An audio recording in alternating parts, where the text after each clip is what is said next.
Dear devotees, you've been listening to the description of Ras Panchadhyayi of the Bhagwatam, written by Vyasji and told by Shukadev Paramahans to King Parikshit more than 5,000 years ago. The main Leelas of Shree Krishna's entire avatar here on earth are described in the Bhagwatam, from his appearance all the way to his disappearance, spanning more than 125 years. During that time, he was in Braj for 11.5 years. And while in Braj, he revealed the ultimate form of the divine bliss through his various Leelas, which are always happening in the divine world, but which he reveals openly from time to time here on this material earth. And among all of those Leelas, Maharaas Leela holds a very special place.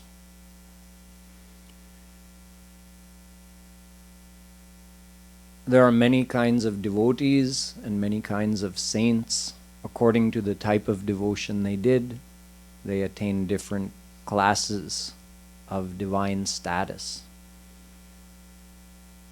The Gopis of Braj are considered to be the highest class of saint. They are the Samartharati Madhurya Bhav devotees of Bhagwan Shri Krishna. Therefore, only they qualify for the Maharaas Leela. Of all the kinds of saints, all over the world, all over the divine world, only the Gopis gain entrance to divine Vrindavan, and only the Gopis are on the invitation list for Maharaas. Like when you arrive at a party, like you go to a party of a big personality, there's a guest list. If your name's not on that guest list, then you're not granted entrance. You have to make sure before going that you're on the guest list. So if you want entrance to Maharaas, you have to make sure that you emulate the devotion of the Gopis. We saw in the description of Maharaas that Shree Krishna took permission of Radharani and then invited all the Gopis to come by playing on his flute.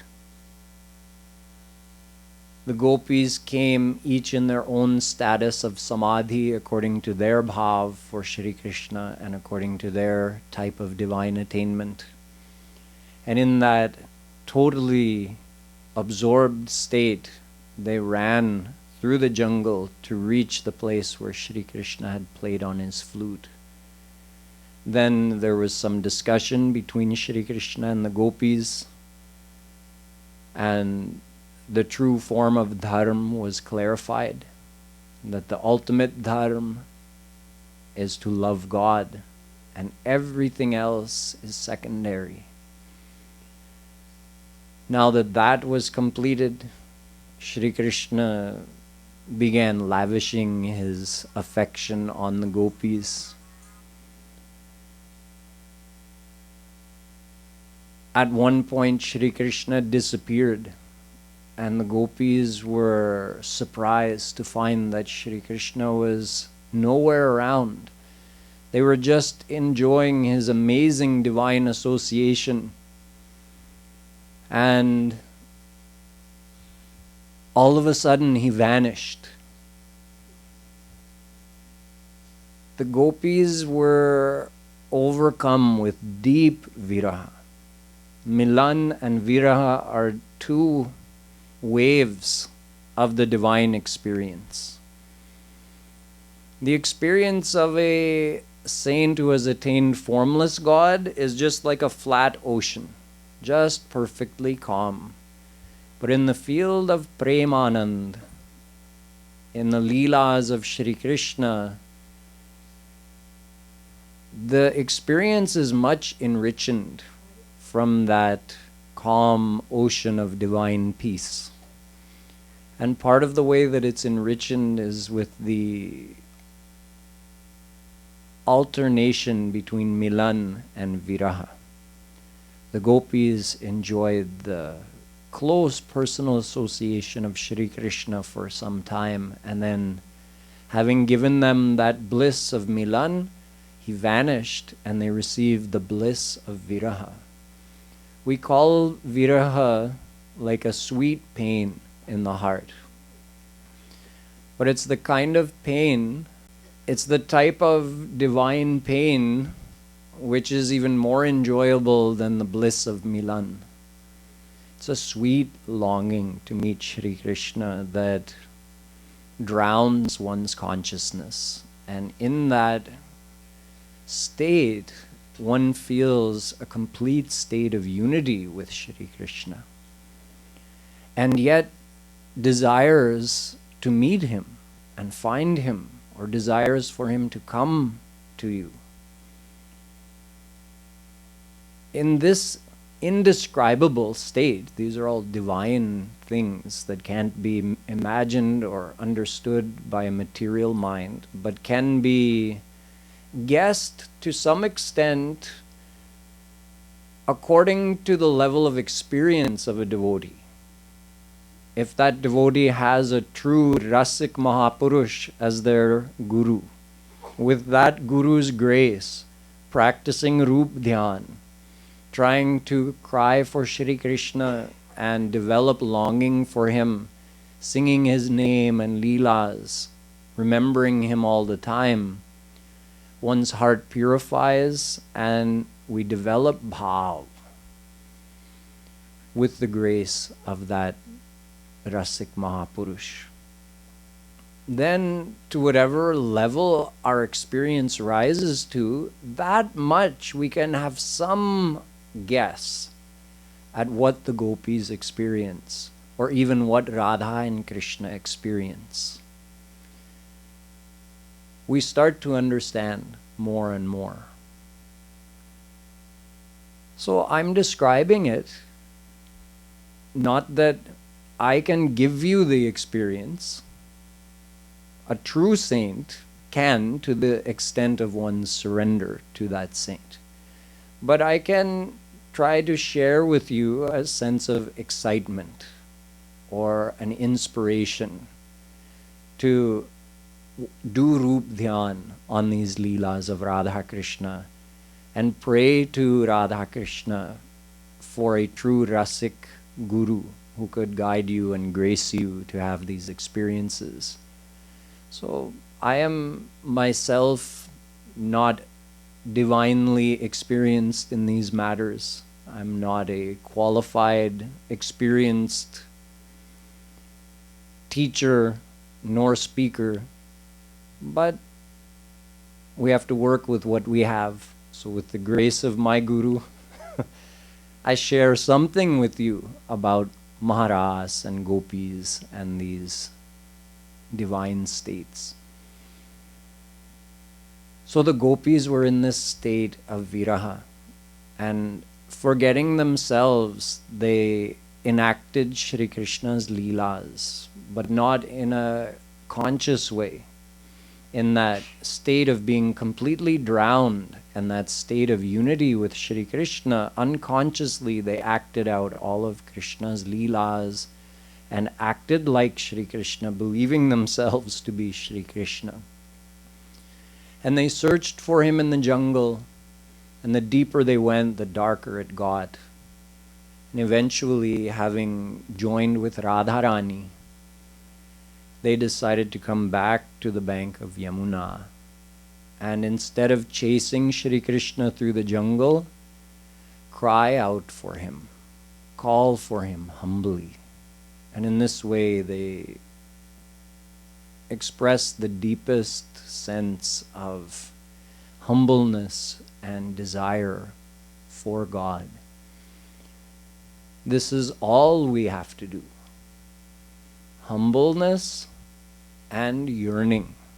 With that, Shri Krishna will come to us.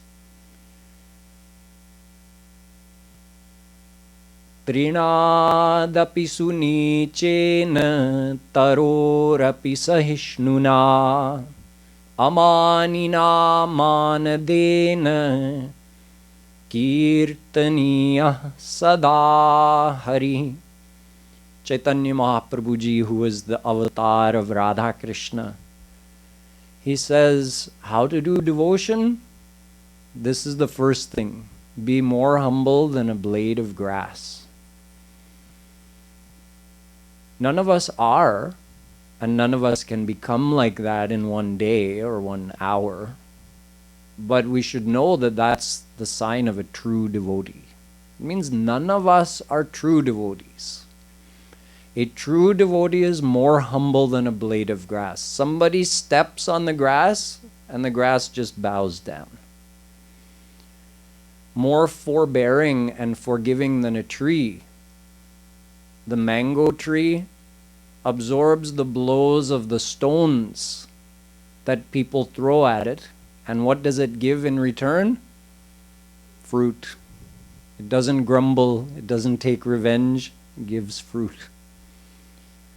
None of us have those qualities fully developed in us. They're devotional qualities, and they develop with the grace of a true guru. The more one practices sadhana, the more one's heart purifies. The gopis express this extreme humbleness that, "O my beloved, I am nothing without you. My whole life is for you.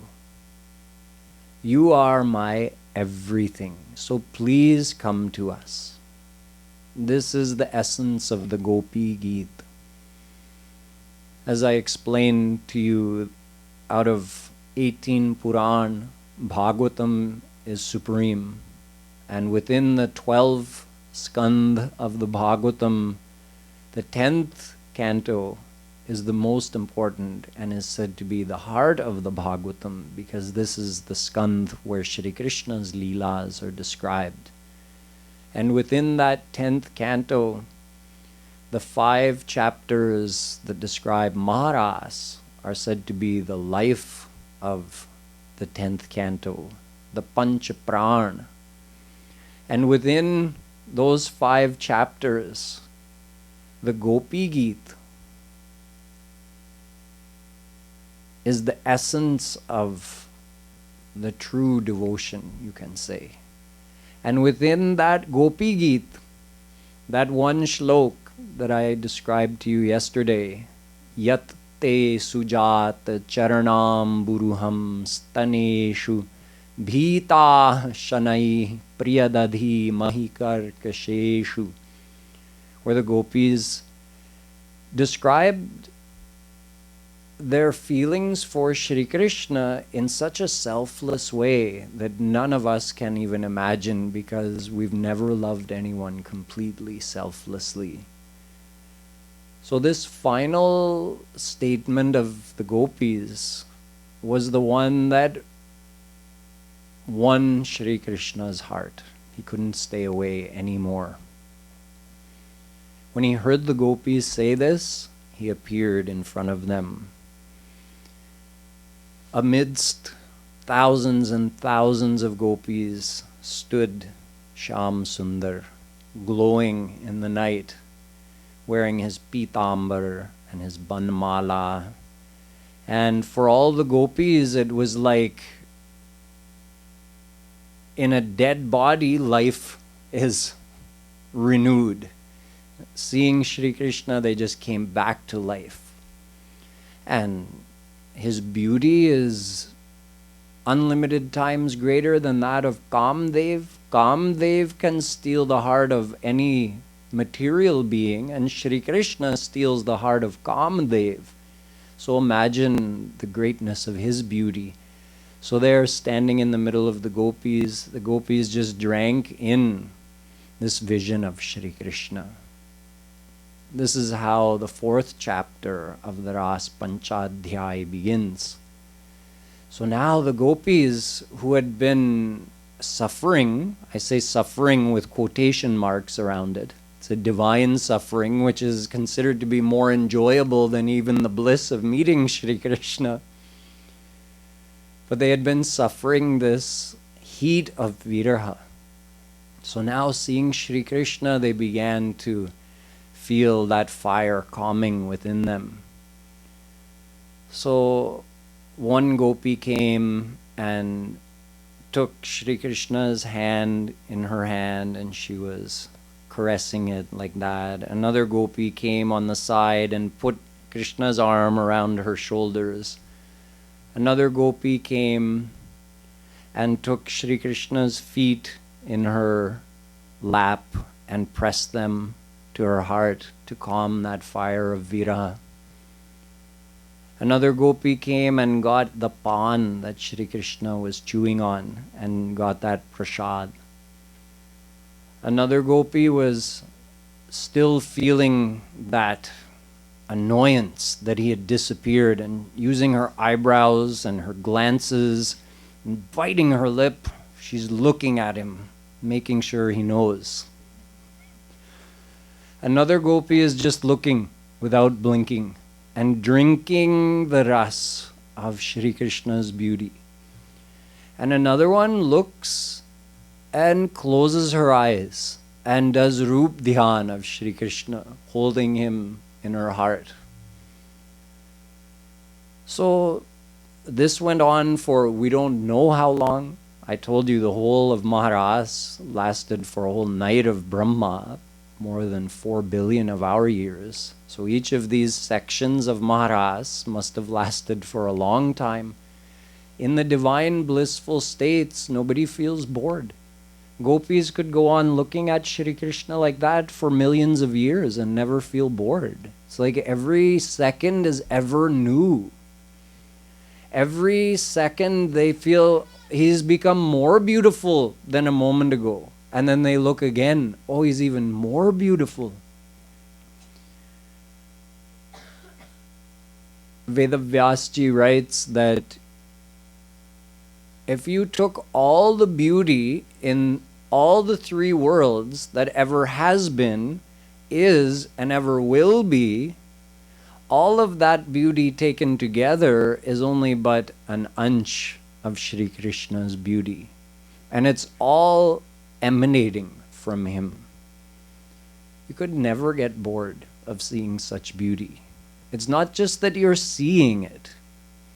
You're drinking in the bliss of that beauty with every pore of your body and with all 5 of your senses.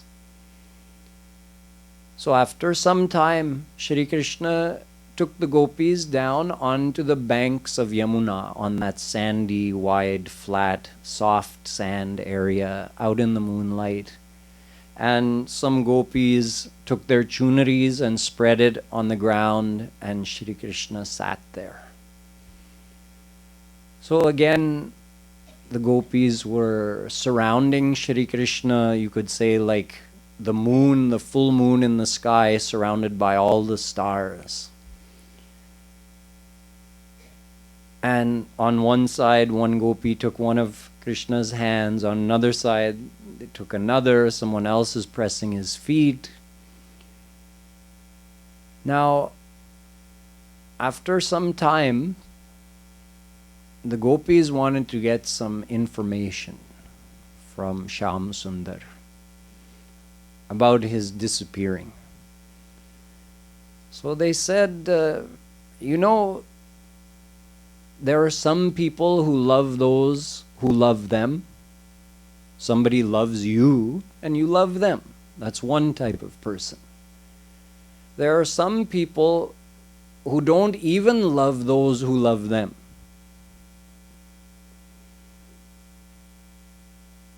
Whether you love them or don't love them, they don't love you. And there are some people who, whether you love them or don't love them, they do love you. So 3 types of people. One who, like a business type relationship, you love them, so they love you. Someone who will love you anyway, whether you love them or don't love them. And then someone who doesn't love anybody. So which out of these 3 are you? Gopis want to know. So Shri Krishna explains that yes, the first kind of person, this is very common in the world. This is basically what we could call worldly love. A type of vyapar, where someone does something to make us happy. We like that, so we get attached to them. We call it love. They also want something from us, so if we make them happy, they get attached to us, and they call that love. It's like a mathematical formula. However much someone gives you the happiness you desire, that much love you have for them. If they make you less happy, your love decreases. If they make you more happy, your love increases. And if they stop making you happy, your love disappears. Sur nar muni sab kiya hariti, swarath lagi karahi sab priti, jehi te kachu swarath. Tulsidas ji says, wherever we have swarth siddhi, wherever our self-interest is being fulfilled, exactly there and exactly in that much amount, we will have love for that person. Everybody is like this, all the material beings. So Shree Krishna says, I'm not in this first category. These are ordinary worldly people. The second category, who will love someone who loves them, and who will also love someone who doesn't love them.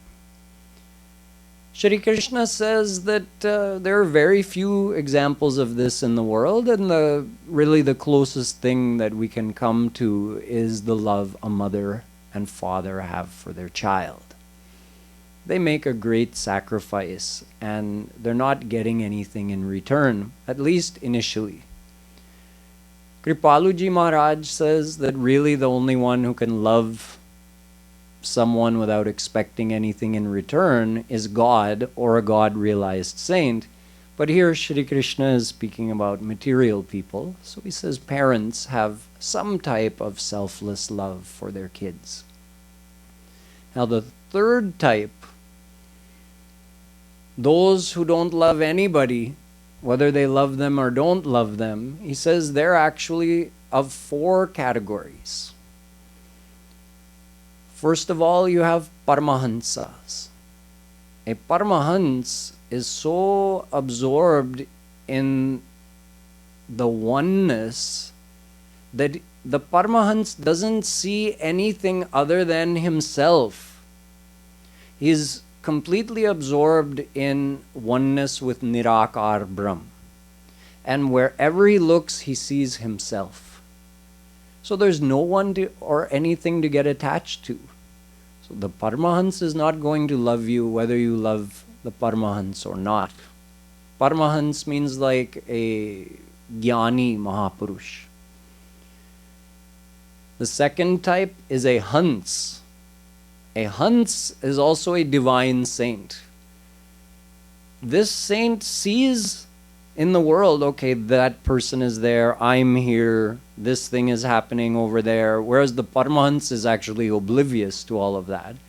The Hans, the divine saint who attains the personal form of God, recognizes the duality of the world, but since that saint's heart is full of God's divine love, the saint has no personal requirement or need from any person in this world. So the saint does not love the way we love. Someone loves the saint or makes the saint happy, so the saint loves that person. No. Whether someone loves the saint or hates the saint does not attach their mind to anybody, because their mind is already attached to God. They will still work for the well-being of those people, but their mind is not attached to them. Their mind is attached to God. The third type of person is someone who doesn't even know. In other words, they don't even know that you love them. You haven't expressed your love to them. They haven't recognized that. So you love them, they don't love you in return. That's the third type of person. And the fourth type of person is an evil-minded person who even hates his well-wishers. So Sri Krishna says, I don't come in any of these categories. There's a fourth category for me. Naham tu sakhyo bhajato pijantun bhajamyamisha manuvritti vrittaye yatha dhano labdhadhane vinashte tat Chintayanyannibrito naveda. He says, my love is difficult to understand because I love you from inside. So what's going on inside is one thing. I am deeply attached to all of you because God and His devotees are attached to each other. Although God is Atmaram, Purnakam, Paramanishkam, He has no desires, no need for anything from anyone, yet when someone surrenders to Him, He gives Himself to that soul. So He says, I do love you from inside, but from outside, sometimes I act like I don't love you. Why? He gives an analogy. He says, in this world, let's say there's someone who's been very poor for their whole life. And then all of a sudden, they become extremely wealthy. They struggled their whole life, and all of a sudden, they have all this wealth. How much do they enjoy that wealth as compared to someone who had the wealth their whole life?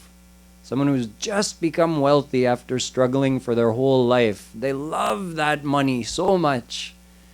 Now snatch it away from them just when they started to enjoy it.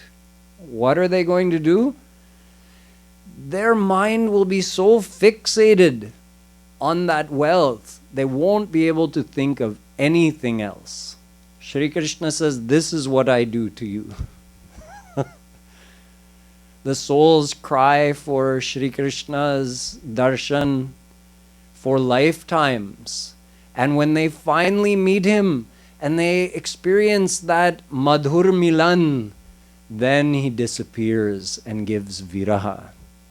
That's why so many saints, and in so many of the writings of Shree Kripaluji Maharaj, where he's describing the first meeting between a soul and Sri Krishna, and the soul might be describing, like maybe a gopi is describing to one of her sakhis, that, oh, today I met Krishna for the first time.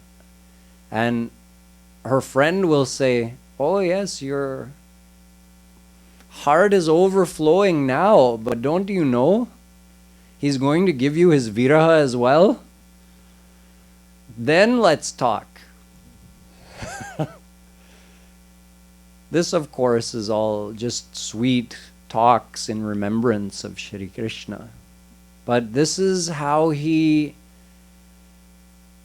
causes the love of His devotee to go to an even higher state and burn all the impurities of the heart. Like if you take a piece of gold and put it in the fire, the higher heat you burn that gold at, it glows more and more brightly and all the impurities get burnt off. Similarly, in that fire of viraha for Shri Krishna, the soul's past karma, sanskars, everything burn up so quickly, and their love for Shri Krishna reaches heights that no other saint can reach to. Why didn't the queens of Dwarika reach to the height of the gopis? Shri Krishna didn't give them this viraha. Nor did they have that same sense of selflessness that the gopis had. So Shri Krishna explained that to the gopis, and in the end He says, Na parayeham niravadya sanyujam swasadhu krityam vibudhayusha piva. Shri Krishna's amazing description of his feelings towards his devotees, the Gopis. He says, Gopis, yes, I gave you this viraha, I disappeared, but actually, because of your prem for me, because of the seva you have done for me, and because of the tyag you have done, you have sacrificed everything for me, I am indebted to you. And even if I lived forever and worked night and day to repay this debt, I couldn't. I would remain indebted to you forever. The only way I could be relieved of this debt is if you, out of the kindness of your heart, relieve me from the debt, and even then I'll be indebted to you. Imagine who is saying that. Supreme God, Shri Krishna, who doesn't need anything from anyone. Think of how saral and udar he is. Who could be more simple-hearted than that? You can steal Shri Krishna's heart with your devotion. That's what he's showing.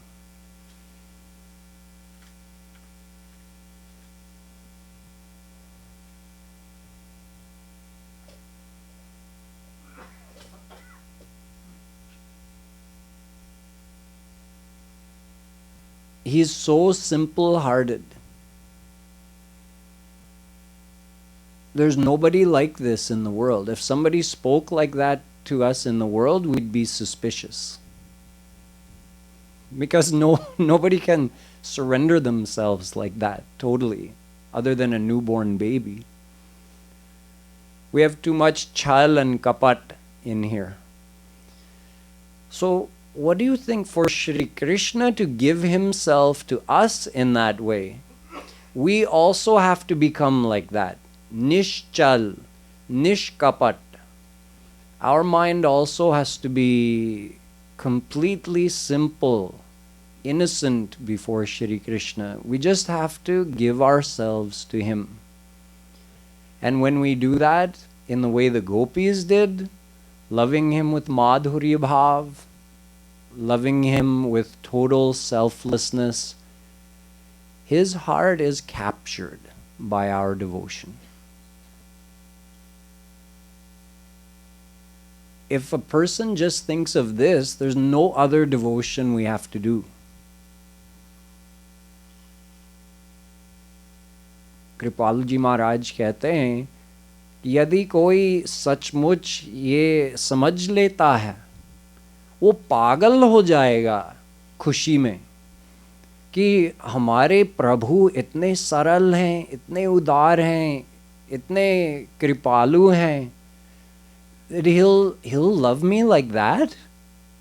All I have to do is surrender to him? Yes. So just thinking about those guna of Shri Krishna is devotion. So he revealed that in his conversation with the Gopis, and he said, I will remain indebted to you forever. So once this conversation between Shri Krishna and the Gopis finished,